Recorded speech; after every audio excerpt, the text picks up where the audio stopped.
Thank you. I was in a workshop with a group of children in a neighborhood that society often overlooks. And we were using the universal creative language of Lego bricks to discover how they could improve their own environment, how they could make their streets more livable, especially in our increasingly hot summers. And one child was building a futuristic city with clever structures and green spaces. And I was impressed. And I said, you know, that's a fantastic design. You could be an engineer one day. And the child looked up at me, eyes wide, and said, me, an engineer? Seriously?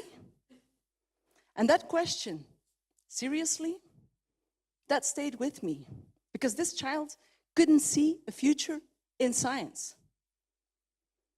And then came an unsettling realization.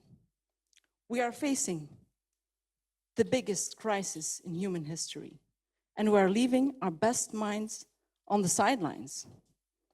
In fact, to solve today's complex problems, we need everyone on board. And this is deeply personal to me. I was not supposed to be here. I'm from an immigrant family. My father was an immigrant from Malaysia. He was a bricklayer. And in our family, university seemed very distant. It was my sister, who is the baby in this picture, who was the trailblazer. When they wanted to go to general education, the general secondary education, which prepares you for university, the advisory center told them they were not suited for it. They had to fight for their place. And they kicked open the door for me. And even so, my very own grandmother told me not to pursue studies that were not for our kind of people. You want to study Latin? It's not like you're going to be a doctor. A teacher told me that a mathematics track in high school was just not for you.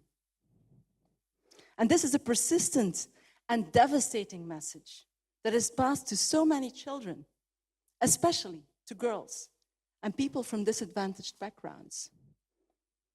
Who here has felt that message, heard that voice?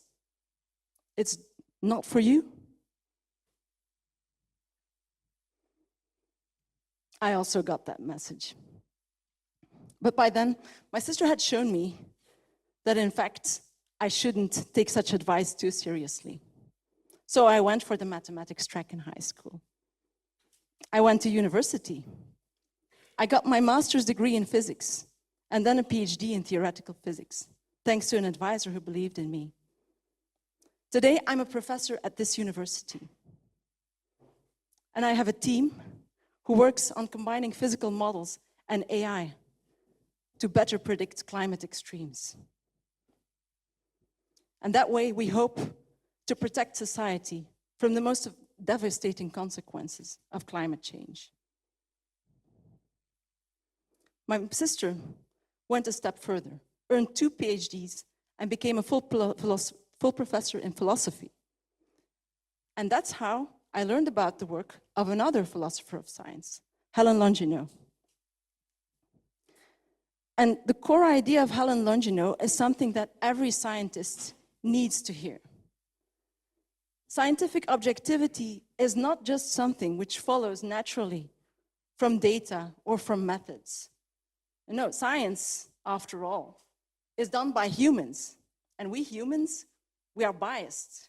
We're biased by our values. We're biased by our social context. So in order to reach objectivity, we need diverse teams of scientists. We need people with different backgrounds and different perspectives to point out each other's blind spots. Because only when everyone shares their piece of the puzzle that we can build a more complete picture of the truth. And this brings me to my core message, why I'm here today. Diversity isn't just a nice to have. It is not just about social equality, social justice, No, it's much more urgent than that. Diversity isn't about fairness. Diversity is about survival. Because of the people who are designing the heatwave solutions have only ever lived in leafy suburbs, they don't understand the reality of living in a low-income, high-concrete neighborhood that's 5 degrees hotter. And it's the people who bring these game-changing ideas that we really need. And there lies the profound injustice. Because it's precisely these people who are the least recognized for their innovative ideas. And this contradiction is called the diversity innovation paradox. And it's something that was studied in a Stanford study of 2020. And they looked at 1.2 million PhDs, and they found that people from underrepresented groups, including women in science and technology and racial minorities, generated higher rates of scientific innovation across all scientific fields.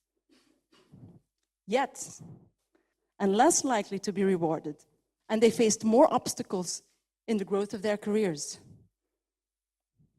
And that's why it's so important to not just recruit people from different backgrounds, we must also make sure that they are heard and that they are valued. So I'm asking you, think about it. Which voices are missing at your meetings? And which blind spots does your team have? My sister, on the swing in this picture next to me, recently passed away after a battle with cancer. And now that she's gone, I realized how much of my path was carved by her. And she showed me that your background does not dictate your potential. So now their fight is over, and it's our turn.